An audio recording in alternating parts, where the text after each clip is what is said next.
Remember, if you're healthy, you get as many wishes in life as you want, but when we're unhealthy, we only get one wish. Welcome to Office Hours. I'm David Meltzer, and it's the medalist edition of Office Hours. Everyone up here has won so many different medals and different reasons why. This is one of my champions, and he's still standing strong. If you're not familiar with Georges St-Pierre, the GSP himself, former MMA fighter, an incredible actor, philanthropist, most importantly to me, and also we share the painful journey as serial entrepreneurs. Welcome to Office Hours, GSP. Thank you for having me, guys. Thank you. Well, with everything that you do, you're kind of like Kobe Bryant. It just seems that you have what it takes to be successful in anything that you do. What is that common denominator that has allowed you to have this versatile, amazing success ratio, the passion, purpose, and profitability in your life? Do you seem to have one common denominator that you know is part of who you are? Well, there's a cliche that everybody says, "Oh, if you work hard, everything is possible." But I don't know if I believe in that. I think everybody has certain predisposition, and of course, if you work on it, you're allowed to enhance your potential.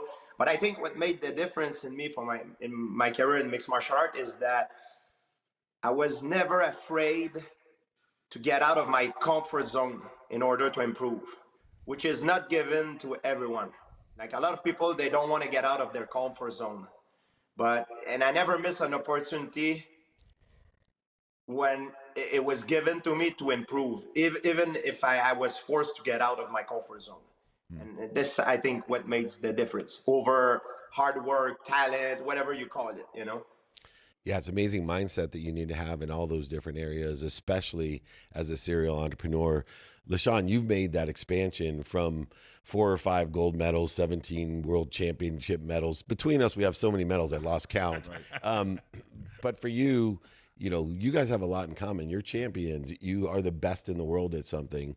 What do you have for our friend today? I'll just be welcome. And it's a pleasure to meet you from champion to champion. You know, I'm track and field, and I know all about that uncomfortable situations, and you have to find peace and love in that, but also connecting the mind to that. So I had a question. It was, how did you align your mindset, you know, with the discipline that needed to excel in MMA, and what core values kept you grounded throughout your journeys? Because for me, I ultimately realized that my core values guided my success. You know, so I'm interested in what were those things for you? Yeah, I think I was very fortunate to have really good people around me, and I was very fortunate also to have met great mentors that taught me very well, that introduced good value in me. I I, I think we're all born in different environment, and there's a part of ourselves that we don't choose. We're born with it, but there's also a part that I think that we have a certain power over a certain choice that we make, and my journey lead me to meet certain people that introduced me to certain value, like respect. Like my family, I'm from countryside, and my family, if I would have started to get a little bit cocky down the road, they would have put me back in place. You know, they would not be afraid to tell me, "Hey, you're wrong." Like they tell me the real thing. A lot of people, when they become popular and success get to them, they surround themselves by yes men. You know, people that tell them what they want to hear. And I think the fact that I was always able to stick with the same people that I start with, they were able to guide me better, because you have the influence, you have influence from your environment, and I was very good at keeping a very healthy environment. I stick with the same people that were there in the beginning, and I think that's what made the difference in terms of value, like respect, you know, like to respect perseverance, you know, because you're gonna hit some bump down the road. It's never easy, but you're gonna have to need the strength to overcome it, and nothing comes easy in life, you know, like everybody that you hear that has a successful story, sometimes you don't hear the behind the scenes, like how many times they fail, you know. uh, I have two losses in my professional career, you know. I avenged those losses, but what people don't know is I have a tons of losses in the training room, in practice, times that I was humiliated, hurt. It takes a big hit on your ego. But people don't talk about these because they only hear about the success story. But in order to have success, you have to go through that, and you need the strength to persevere, you know. Beautiful. And John Coyle, you know a lot about that resilience and what it takes to be a champion as well. Another great Olympic medalist and just a true inspirational figure around the world, taking a different mindset of my favorite topic, time. And nobody knows my favorite topic, time, better than you. Thank you for joining us. I would love to introduce you to Georges St-Pierre. Hey, GSP, great to meet you. I'm going to guess you're dopamine resistant. We can talk about that if you want to. And you also, it sounds like you had a great family surrounding you, which, you know, I think per your previous answer to Dave was, you know, a quote I heard from Jens Voigt, an Olympic cyclist, is self-belief beyond all reason. And a lot of people that have that have a really strong family background. But what I would love to ask you is a lot of, and this would be for LaShawn as well, a lot of peak performers have matches or races where time stops and you can actually sort of remember every movement in slow motion. Do you ever have any of the fights from your memory that you can still remember to this day perfectly? The smile says it all. No, it's true. It makes me think of you know, the Rocky movies, when during the fight scene there's certain instant where the time slows down and you get punched. You have time to look at the crowd. It's a little bit true. No, but it's a little bit true in a way that I remember one of my first fight with BJ Penn.